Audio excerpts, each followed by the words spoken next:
Welcome to Drive Life Thoughts. This channel was motivated by a very difficult circumstances I went through, and I thought it might be good for men to hear other men and their circumstances and get their feelings out, because frankly, I don't feel like there's enough of it in the world. Today, we are talking about the first 2 months after a breakup. Obviously, this is just my situation, and everyone's is different, and everyone's opinion is different. But this is what I went through, and what I find is that many times there's a lot of information for women out there as far as guidance and how to feel and, stick it to the man kind of deal. But on the other side of it, there's really not that much for men as far as validating their feelings or making them understand why they feel the way they feel. So I'm just going to throw out where I was at for the first 2 months after a very traumatic breakup for me. And in the hopes that, whoever is watching this, if you're watching this and you are also going through things, you're not alone. Okay. So I am well past this point, but now that I've crossed that bridge, I can explain to very easily the first 2 months of what happened. So without getting into too much detail, basically you have your breakup, and then the first, depending on the seriousness, the first few weeks to a month is absolutely awful. It is, you're down in the dumps, you feel rejected, you feel terrible, and while that's happening, your partner, your ex-partner, is flying high. Okay, now it doesn't really matter the reason of the breakup, but it's the fact is that you're separated. And, if you, in my case, I was the one that didn't want it to happen. So it hurt really bad because I didn't want it to end. So when she ended it, okay, she was flying high. Nobody could touch her. She was, in her mind, everything was perfect. She got everything she ever wanted. And the first 2 months are really, really quite rough. Those are the starting point. You have to make a decision for yourself right off the bat. And this is what this is what I'm going to suggest. I can't say I always suggest it because I've never had anything like this before. And I wish I would have known this information then. But the one thing that I really did know was that I had to make a decision right out of the gate. Do I fight for somebody who rejects you? Or do you let that person go? And that was a wicked tough choice because, part of you wants to just grab her and throw her and get rid of her for good. And then the other part wants you to grab her, shake her, and be like, what are you doing? You're wrecking something good, and hold her tight. So that's a decision you have to make. But once you make that decision, you need to follow through on it. That's not to say that you can want her close and then change your mind and get rid of her later on, at least in your mentality. But it's definitely something that you're going to want to kind of set in stone. If you're going to choose to push her by the wayside because you feel rejected too much, you don't want to change your mind later. Okay, that's not something you want to do. And it's not for her benefit. It's for your benefit. And the thing is that people, people always think, well, oh, Charlene, she's the only girl for me. And I don't know what I'm going to do without Charlene. And you get that. You get that baby boy stuff for like, I don't know, a month. If you're really deep into it, you can miss someone forever. But that initial shock wave where you can't think straight, your emotions are a mess.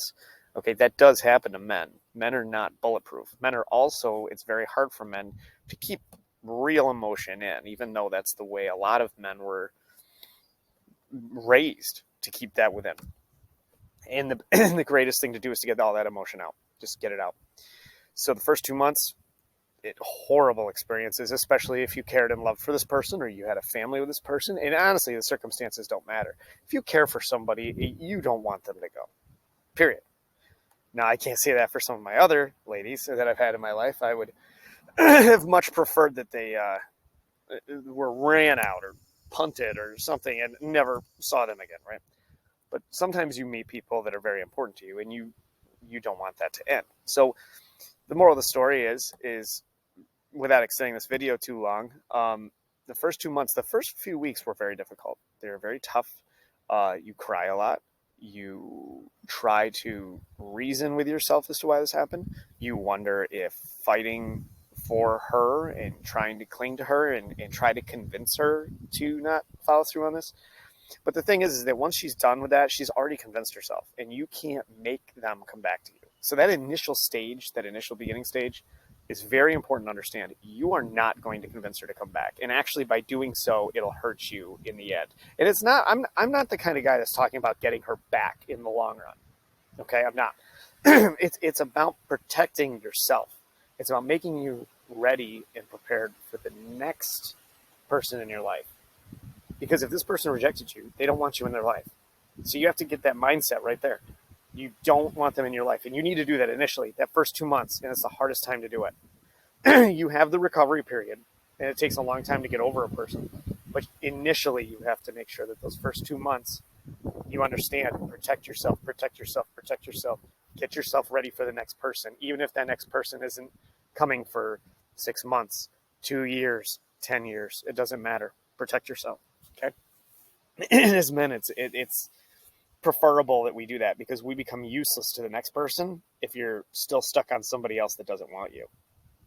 So when you go through those first few weeks, to reiterate, they are awful. You will cry if you cared. Obviously, if you didn't care and she left and you're like, well, whatever, then you didn't care and this video is not for you. But basically, yeah, you go through a lot of terrible emotions. You wonder why you weren't good enough. In my case, there were children involved. You wonder why they weren't good enough. You wonder why you made the mistakes. You blame yourself for a lot of things, which in the moment seems like the right thing, when in actuality, it always takes two people to tango. And sometimes men forget that. They always think it's their fault, their fault, their fault. And in reality, it's not. It's both people's fault. So then what happens is after you hit that first month, I've learned the smartest thing to do is to not say a goddamn thing. Don't do it because it doesn't benefit you in any way. It doesn't help you. If anything, all it does is stir up the pot with somebody that doesn't want you around, period. So why in the hell would you want to? Why would you want to? It'd be like the most, somebody that you don't want around you coming up to you and trying to get in your face. You don't want, they don't want that, and you don't need that. Prepare. So when you get into that second month, okay, things do get a little bit easier, not by a lot. If you're like sitting by the phone waiting for them to call, I highly suggest you don't do anything like that. I think you should, don't go drinking, don't do drugs, don't start picking up casual flings. I would not do that because all it does is masks the pain, and your mission in the first 2 months is to simply get all of those emotions out.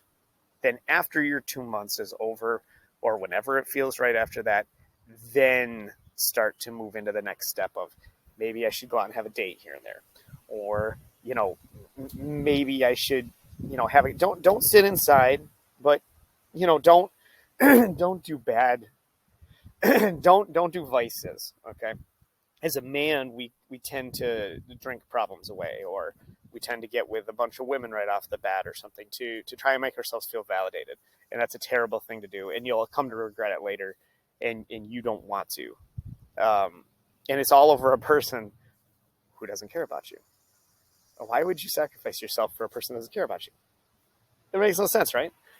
But when you're in the middle of it and you're in that first 2 months and you're emotional, you don't see it that way. You just want the feelings to disappear. So you bear down, you get through those first couple months, okay? You get the support of your friends and family. You do not want to talk bad about this person. I made the mistake of completely in an emotional state, blabbing about a bunch of things I wish I wouldn't have. I wish I would have not said some of the things that I said about the relationship, because I feel like any chance, if ever there was to be a rekindling, it would completely damage the thought process between families. And unfortunately, sometimes in life you just go on. So if you have this thought like you're going to get this person back, you got to trash that idea. The only way that person's going to come back is on their own, And even if they do come back, I don't think it's a good idea to take someone back that devalued you so much they could throw you out. It makes no sense. You're a great person. So, it's 60 days, right? 2 months is like 60 days. Don't wait on them. In a week, if they come back, or 2 weeks or something, they want to talk to you, then no, okay, sure, people make mistakes. But when you get past 2 months, 3 months, and they're out living their life up and it's crazy, you're not that important to them. You're not important. I don't care what they say. I can love you, blah, blah, blah. No, you don't. No, just shut up. You don't want that crap. You don't need that crap in your life, because there's people in your life that'll actually care about you. And there's tons of people. If you are, over there going, oh, Charlene, I know it's been, 3 months and I haven't heard a word from you, but I still want you back. No, man. Because you know what? In the time it took Charlene to figure all that out, you could have already you could have already been partway into developing a relationship that was much better for you. And you learn all these things from these people and these experiences, and you move on. And it's great. That's what you want to do. So as you're going through the second month, the pain changes.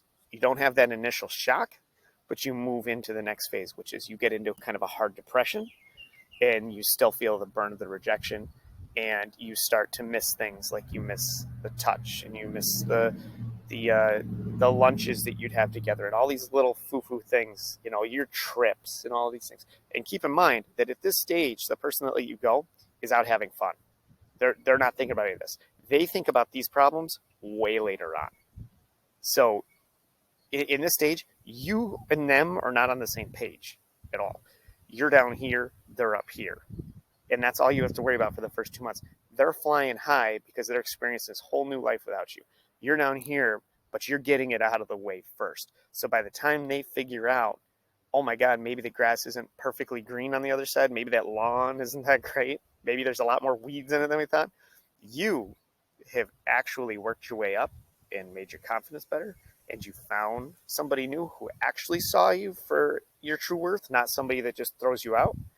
And as soon as you do that, man, you're in so much better. You know what to look for. You know the mistakes you made in your previous relationship. You can love this new person way better. Or maybe you don't even want another person. It doesn't matter. The point is to protect yourself. So to recap before we end the video, the first month, crisis mode, man. Damage control. Try to keep your emotions in check. Family support all the time. Okay. Second month, okay, you're in a deep depression. Things suck. Okay, it's very, very hard. You don't want to reach out to this person, no matter how badly that you want to. I don't care if you have to have a backup friend if you want to contact this person, you call that backup friend and you say, I need to talk to you. Do whatever you have to do to not contact that person that left you. Because if you contact that person that left you, they don't care. They don't care about you. You're wasting your energy on someone that doesn't care.